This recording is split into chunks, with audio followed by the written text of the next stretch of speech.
I'm going to issue the statement coming out of this meeting. Deliberations of Azimio leadership since last Sunday. This has been a meeting of Azimio leadership to deliberate further on the development since last Sunday. The meeting reiterated our commitment to the envisaged dialogue between the parties. It further reiterated our determination to see all our core issues on the table as follows. 1. Addressing the cost of living. This meeting agreed that high cost of living is urgent and can't wait. 2. Audit of the servers. This meeting agreed that auditing the 2022 election servers is necessary and urgent. And here we add that we require forensic audit by experts. 3. Reform and reconstitution of the IEBC.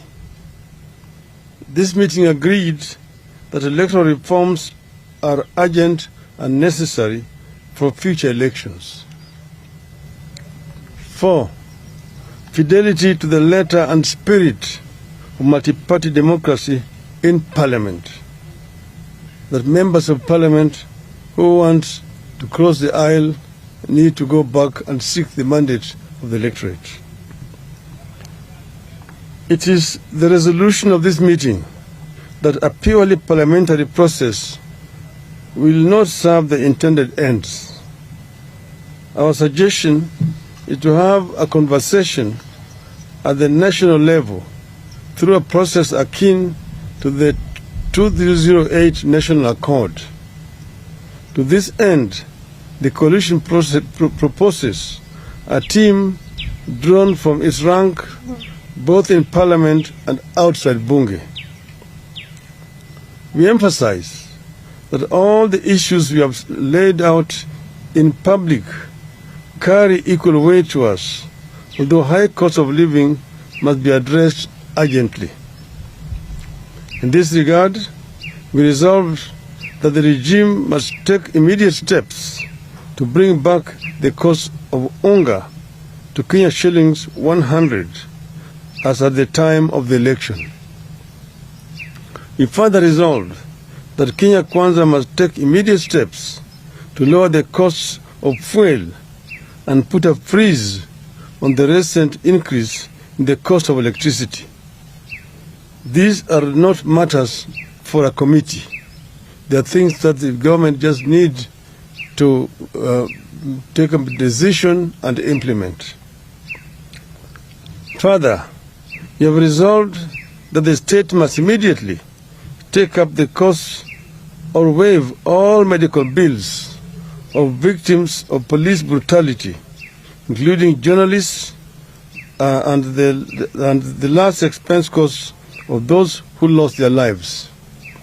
Today I went to the hospital, but Kenyatta Hospital and Bagathi Hospital, and I saw at first hand the police brutality. People who are unarmed and shot by the police on their groins, some in their stomachs,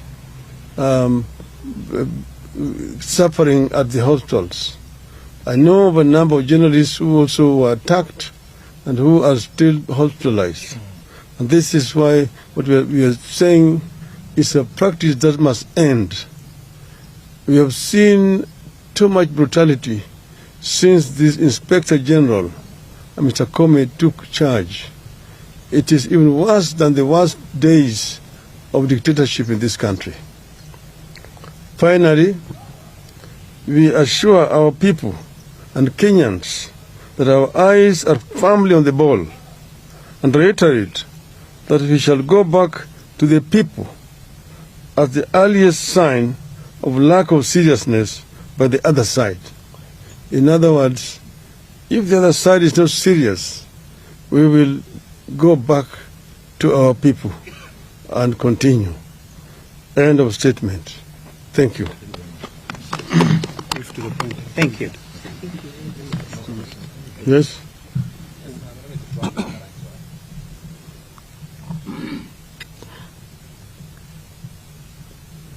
Well, my name is Ibrahim Karanja from NTV. I have a couple of questions. President William Ruto, while making the statement on Sunday, mentioned the issue of IEBC as sort of the main discussion. Right now, you are insisting that all the other issues that were part of the Azimio demands must be addressed.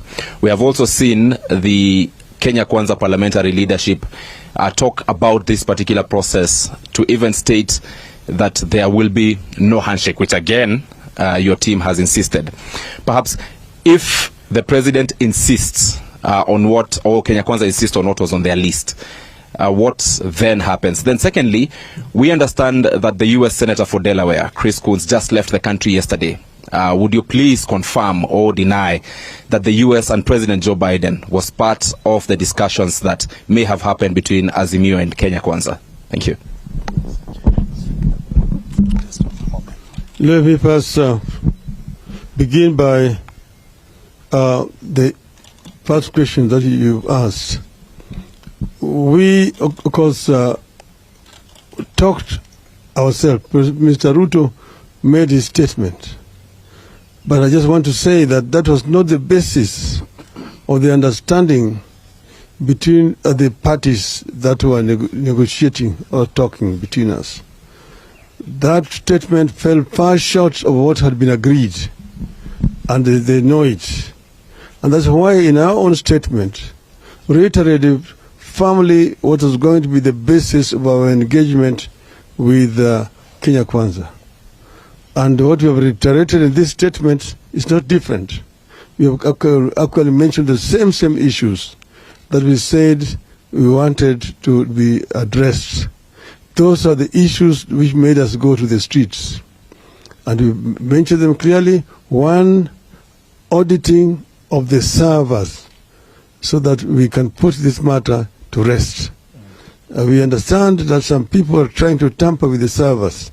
They need to know that we are watching them. We know it, and we also know that's why we are talking about a forensic audit by experts, so that the truth can come out finally. And we put that to the end. Secondly, we mentioned the issue of the cost of living of our people. And we know that our people are suffering. Somebody who does not know that does not live in Kenya. We know so many of our people who cannot put a bread on the table.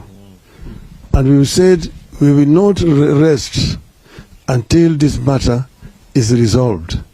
And we said that the government does not even need any committee on this issue. We just talked about basic costs. We talked about unga. We talked about fuel, about electricity, the school fees, as very basic issues that the government can address without much problem. Secondly, I don't know where you got your information from, but Senator Coons left Nairobi. I think it was on Sunday last week, because I talked to him on Monday, and he had already arrived in Washington, D.C. Because he met the other side, and he also came and met with us. And we told him exactly what we know and the reason why we are actually going to the streets. And he said that that is our democratic right, to go to the street to protest peacefully. He did not see anything wrong with us doing that at all. So, but we need to know that we are not a colony of the United States. So we do things as Kenyans. We are happy when our international friends want to come and make suggestions how we should resolve our issues. But ultimately, Kenyan problems must be solved by Kenyans, Kenyan leaders. That's the reason why we said we are calling a truce, a ceasefire, to give negotiations a chance. But we want to reiterate very clearly here that if the other side does not cooperate, then we will have no other option but to go back to the trenches. And this will be maybe as early as sometimes next week. We'll take 2 more questions. All right, sir. My name is Emmanuel Tov from KTN News. 2 questions. One, are you already having a list of those members who will be in the committee, in the bipartisan talks? Do you have a list of those who will be there and will be leading the team? Number 2, are you warming up or are you ready for the position of the official opposition if that is floated? Thank you. Yes, we know who is going to represent us. It has been suggested that we will have a committee of 14, that is 7. This is from Parliament, both houses of Parliament. But we have said that this process, we want it to be akin to the process that was led by Kofi Annan. That is going to have members of Parliament in it, but they are going to sit outside Parliament. They will negotiate and only take the final product to Parliament as an accord, which will then be passed by Parliament. We don't want it to be taken and then be encumbered with those rules and so on of Parliament. We want it to be a process that is people-driven. My name is Chamutai Going. There are now about, I want to make it very clear. We have never talked about a handshake. That is a language coming from the other side. They're the ones who have been saying, oh, these people, unataka tu handshake, nusu mukati, and so on.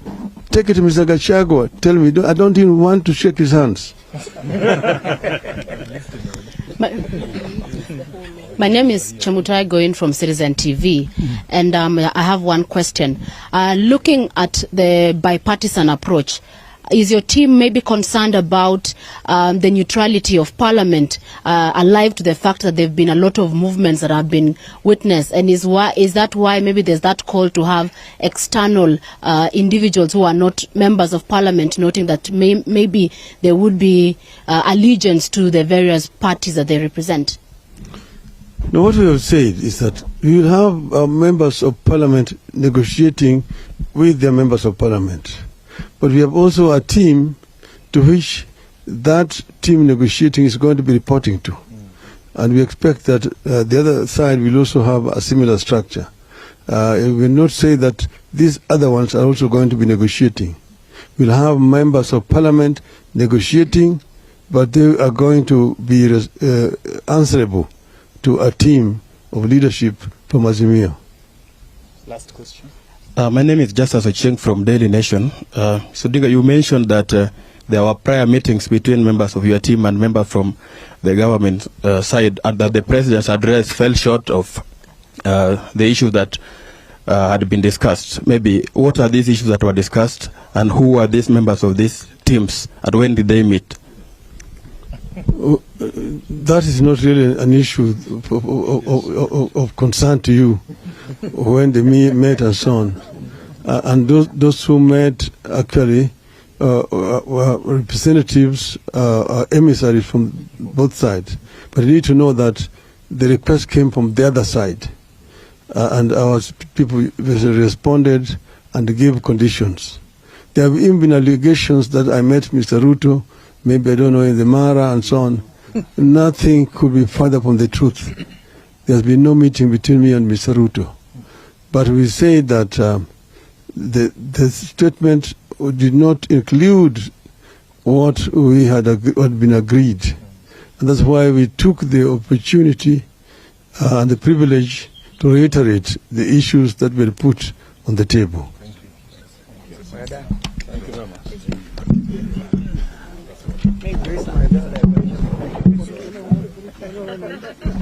I think that is